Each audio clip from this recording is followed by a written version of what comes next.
ان آنکھوں میں میرا ہجر سما چکا ہے، سمجھ سکتا ہوں آپ کے درد کو۔ نہیں دیکھ سکتے آپ، نہیں سمجھ پاتے۔ آپ کا ہجر میری بصارتوں کو کمزور کر رہا ہے۔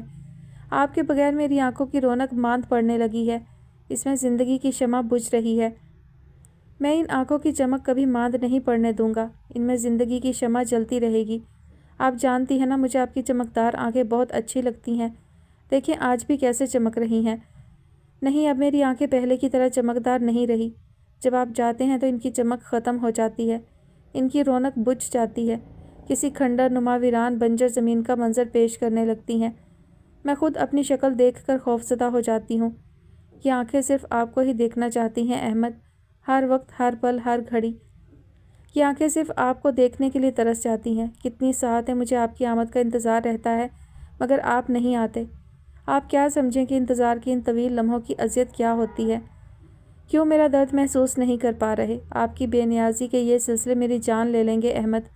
وہ اپنی داستان غم سنا رہی تھی اور اس کا محبوب اپنا حصار ہٹائے الٹے قدموں سے دور جانے لگا۔ احمد کہاں جا رہے ہیں؟ مت مجھے چھوڑ کر جائیں، میں نہیں رہ سکتی آپ کے بغیر۔ احمد رک جائیں، مت جائیں، خدا کا واسطہ ہے۔ وہ قدم قدم اس کی جانب بڑھنے لگی، مگر وہ اس کی دیوانگی پر مسکراتا اس سے مزید کچھ دور ہونے لگا۔ وہ بھاگ کر خود سے دور جاتے احمد کو پکڑنا چاہتی تھی، مگر اگلے ہی پل اس کا عکس کسی ریت کے ٹیلے کی طرح زمین پر بکھرتے غائب ہو گیا۔ اسی پل خزاں رسیدہ ویران آنکھیں ایک پل میں خواب سے کھلی اور وہ ایک جھٹکے سے اٹھ بیٹھی۔ آہ میرے مولا، کیسی آزمائش ہے یہ! ہولے سے بڑبڑاتی احمد کے بستر کی خالی جگہ پر ہاتھ پھیرنے لگی۔ بہتے آنسوؤں میں روانی در آئی۔ کیسی اذیت میں مبتلا کر گیا تھا وہ، جس کو کوئی بھی ختم نہیں کر سکتا تھا۔ اب تو احمد سے فقط ایک ملاقات بھی بند آنکھوں کے پیچھے ہوا کرتی۔ دھندلائی آنکھوں سے سائڈ ٹیبل سے فضا بیگم کے ساتھ بنی احمد کی اداس مسکراہٹ میں لپٹی تصویر اٹھائی، جہاں وہ فضا بیگم کو اپنے حصار میں لیے ہوئے تھا۔ شہرزاد کی آنکھوں سے آنسوؤں کی جھڑی موتیوں کی صورت میں بہتے ہوئے احمد کی تصویر پر گرنے لگی۔ بچھڑنے والے چلے جو ہو تو بتا کے جاؤ کہ کتنی شامیں اداس آنکھوں میں کاٹنی ہے، کہ کتنی صبحیں اکیلے پن میں گزارنی ہے۔ بتا کے جاؤ، بتا کے جاؤ کہ کتنے سورج عذاب رستوں کو دیکھنا ہے، کہ کتنے ماہتاب سرد راتوں کی وسعتوں سے نکالنے ہیں۔ بتا کے جاؤ، بتا کے جاؤ کہ چاند راتوں میں وقت کیسے گزارنا ہے، خاموش لمحوں میں تجھ کو کیسے پکارنا ہے۔ بتا کے جاؤ، بتا کے جاؤ کہ کتنے لمحے شمار کرنے ہیں ہجرتوں کے، کہ کتنے موسم جدائیوں میں گزارنے ہیں۔ بتا کے جاؤ، بتا کے جاؤ کہ پنچھیوں نے اکیلے پن کا سبب جو پوچھا تو کیا کہوں گا؟ کسی نے رستے میں روک کر جو مجھ سے پوچھا کہ پچھلے موسم میں سائے سائے جو اجنبی تھا کہاں گیا وہ، تو کیا کہوں گا؟ بتا کے جاؤ، بتا کے جاؤ کہ میں کس سے تیرا گلہ کروں گا، بچھڑ کے تجھ سے حبیب میں کس سے ملا کروں گا۔ بتا کے جاؤ، بتا کے جاؤ کہ آنکھ برسی تو کون موتی چنا کرے گا، اداس لمحوں میں دل کی دھڑکن سنا کرے گا۔ بتا کے جاؤ، بتا کے جاؤ کہ تجھ سے بچھڑ کے یہ وقت کیسے گزارنا ہے، اجاڑنا ہے، نکھارنا ہے، بدن کو کتنا سنوارنا ہے۔ بتا کے جاؤ، بچھڑنے والے چلے جو ہو تو بتا کے جاؤ، بتا کے جاؤ۔ بیڈ گراؤنڈ سے ٹیک لگاتے نیم دراز ہو گئی کہ اب تو ساری رات اس کی جاگتی آنکھوں میں ہی کٹنی تھی۔ اس کمرے میں جہاں اس نے اکیلے ہی کیا کیا نہ سپنے سجائے تھے، سب ختم ہو گئے۔ وہ جاتے جاتے اس کا سب سے قیمتی احساس بھی ساتھ ہی لے گیا تھا۔ وہ آج کی کامیاب میٹنگ بھگتا چکا تھا۔ ہوٹل کے کمرے میں تنہا بیٹھا چائے پیتے، بالآخر ایک ماہ سے دل جس شش و پنج میں جکڑا تھا، وہ اس شش و پنج سے نکلنے میں کامیاب ہو ہی گیا۔ اس کی نظر دیوار گیر گھڑی کی طرف اٹھ گئی، جہاں رات کے 12 بج چکے تھے۔ اس نے سائڈ ٹیبل سے اپنا والٹ اٹھا کر قمیض کی سائڈ والی جیب میں رکھا، بیڈ پر پڑی براؤن شال اٹھا کر اپنے کندھوں پر پھیلا کر لیتے ہوئے کمرے سے باہر نکل آیا۔ روڈ پر آتے سامنے کھڑی کیب میں بیٹھ کر مطلوبہ جگہ کا نام بتایا، جس پر ایک بار تو ڈرائیور نے اسے حیرت سے دیکھا، پھر انکار کر دیا۔ رات کے اس پہر اس علاقے میں جانے کے لیے شاید ہی کوئی ٹیکسی ملتی، اسی لیے الیون نے اسے ایک بڑا نوٹ نکال کر تھما دیا، جس پر وہ لالچ میں آتے مان ہی گیا، لیکن یہ بات بھی کلیئر کر دی کہ وہ چکلے سے پیچھے ہی اسے اتار دے گا، آگے وہ خود جائے گا، جس پر الیون نے بھی کوئی بحث نہ کی۔ گاڑی سے اترتے الیون نے مزید 500 کا نوٹ ڈرائیور کو تھمایا اور سست روی سے چلتے قدم اپنی منزل کی جانب بڑھا دیے۔ یہ وہ جگہ تھی جہاں یہ احمد کے ساتھ کئی بار آیا اور ہر بار دونوں بھائی ایک ہی اذیت کے زیر اثر نکلتے۔ اس کے قدم اپنی منزل کی جانب گامزن تھے۔ ہیرا منڈی کی چکا چوند اپنی عروج پر تھی۔ وہاں پر رات کا منظر دن کا منظر معلوم ہوتا تھا۔ ارد گرد سے اٹھتا مرد و زن کا شور و گل، گالی گلوچ، فضا میں رچی بسی عجیب سی گندی مہک، ان سب باتوں سے آج اس کا دل نہ گھبرایا۔ وہ ارد گرد دیکھے بغیر اپنے ہی دھیان میں بس خاموشی سے سامنے عروس البلاد کی طرح سجے محل سرائے کی تنگ تاریک سیڑھیوں کی جانب بڑھ رہا تھا کہ اس کے قدم کسی کی آواز پر رک گئے۔ ارے میاں، نئے آئے ہو جو سوچ سوچ کر قدم اٹھا رہے ہو، اتنی سست روی سے چل رہے ہو کہ تمہیں تو کچھوے بھی مات دے جائیں۔ آج غزل بھائی کا مجرا ہے، اس کے لیے تو ایک منٹ بھی ضائع نہیں کرنا چاہیے۔ کیا کمال کی رقاصہ ہے کہ بندہ بس سدھ بدھ ہی کھو دے۔ ارے بھائی، تیز رفتار سے چلے چلو۔ پاس سے گزرتے ایک رقص کے رسیا دھیڑ عمر مرد نے اس کی سست روی پر چوٹ کی، جس پر الیون کی بھویں سکڑی، ماتھے پر ناگوار بل پڑے۔ اس نے تیزی سے اوپر جاتے اس شخص کی پشت کو گھورا۔ دل نے یہی کہا کہ واپس چلے جاؤ، یہ جگہ تمہارے لائق نہیں، مگر نہ جانے کون سی ایسی طاقت تھی جس نے اسے اس عمل سے روک دیا۔ سر جھٹک کر بری سوچوں سے پیچھا چھڑایا، پشت پر ہاتھ باندھے سست روی سے چلتا اوپر چلا آیا۔ دروازے پر کھڑا ہیبت ناک شکل والا کارندہ اسے پہچان چکا تھا کہ بولی میں سب سے بھاری رقم اسی نے چکائی تھی اور غزل کو ساتھ لے کر گیا تھا۔ اسی کے تو چرچے کئی دنوں تک محل سرائے تو کیا پوری ہیرا منڈی میں گونجتے رہے تھے۔ وہ داخلی حال سے گزر کر وسیع حال میں آیا۔ سامنے ہی مہمان خانے کو جاتی خانم سامنے سے آتے الیون کو دیکھ کر رک گئی۔ اس کی تو باتیں ہی کھل گئیں۔ خوش آمدید، خوش آمدید۔ خانم کی چاپلوسی عروج پر پہنچی۔ سرکار، ہم جانتے تھے آپ دوسری بار ضرور آئیں گے، کیونکہ ایک بار جو محل سرائے میں قدم رکھ لے پھر محل سرائے کا ہی ہو کر رہ جاتا ہے۔ پچھلی بار آپ آئے تھے اور ہماری ملاقات نہ ہو سکی، اس کے لیے سب سے پہلے تو میری معذرت قبول کریں۔ خانم کے بازاری لب و لہجے پر الیون نے بس سر ہلانے پر اکتفا کیا۔ آپ بہت مدت بعد آئے، ہم تو آپ کو بہت یاد کیے۔ خیر، دیر سے آنا بھی آپ کی ایک ادا ہی سمجھیں گے۔ ویسے آج آپ کی آمد صحیح موقع پر ہوئی کہ آج رقص و سرور کی محفل سجنے والی ہے۔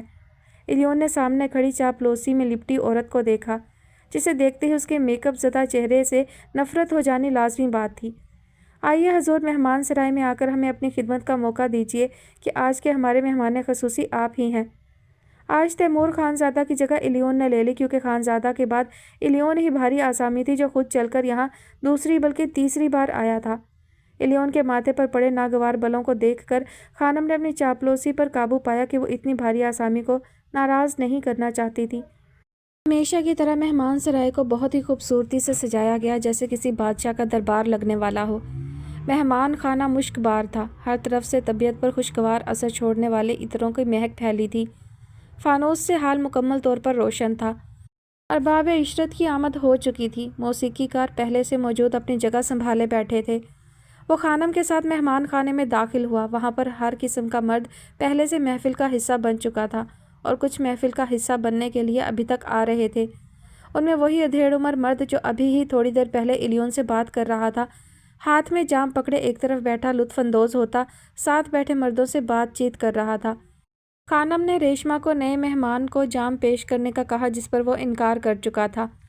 ارے جناب، کبھی کبھار منہ کا ذائقہ بدلنے میں کوئی مذائقہ نہیں، دیسی ولایتی دونوں ہیں، چاہے شراب ہو یا پھر شباب۔ ضرورت نہیں۔ روکھے سخت لہجے میں ماتھے پر ناگوار بل ڈالے صاف انکاری ہوا۔ مرضی ہے آپ کی، ہم تو آپ کے حکم کے غلام ہیں۔ خانم نے مسکرا کر کہتے الیون کو ارباب نشاط کے سامنے والی جگہ دے دی۔ یہ جگہ اسی مرد کی ہوتی جو خانم کو سب سے زیادہ مالدار لگتا۔ ریشما سے غزل کو بلانے کا کہا اور اپنی جگہ پر جا کر بیٹھ گئی۔ تھوڑی دیر بعد سجی سنوری غزل ارباب نشاط کے ہمراہ چلی آئی۔ چھن چھن گھنگروؤں کی آتی مدھر آواز پر الیون کی سماعتیں بیدار ہوئیں۔ غیر ارادی طور پر اس کی نظریں حال میں داخل ہوتی دلہن کی طرح پور پور سجی سنوری جالی دار دوپٹے کا گھونگھٹ نکالے غزل کی جانب اٹھی اور اگلے ہی پل نظریں جھکتی اس کے سرخ رنگ سے سجے پیروں میں بندھے سونے کے سنہری چمکتے گھنگروؤں کے ساتھ حرکت کرنے لگیں۔ غزل کے ساتھ آتی مستانی کی نظریں باقی مردوں سے ہوتی سامنے بیٹھے جھکی نظروں والے لڑکے کو دیکھ کر ساکت رہ گئی۔ وہ اسے پہچان چکی تھی، یہ وہی تھا جس نے غزل کو خریدا تھا اور اسے منصف کے ساتھ بھی تو دیکھا تھا۔ یہ یہاں کیا کر رہا ہے؟ مستانی سوچوں میں الجھ کر رہ گئی۔ مستانی کی طرح غزل بھی اپنی جگہ پر ٹھٹک گئی۔ آج وہ اسے دوسری بار دیکھ رہی تھی، مگر کچھ ایسا تھا جس نے اسے ٹھٹک جانے پر مجبور کر دیا۔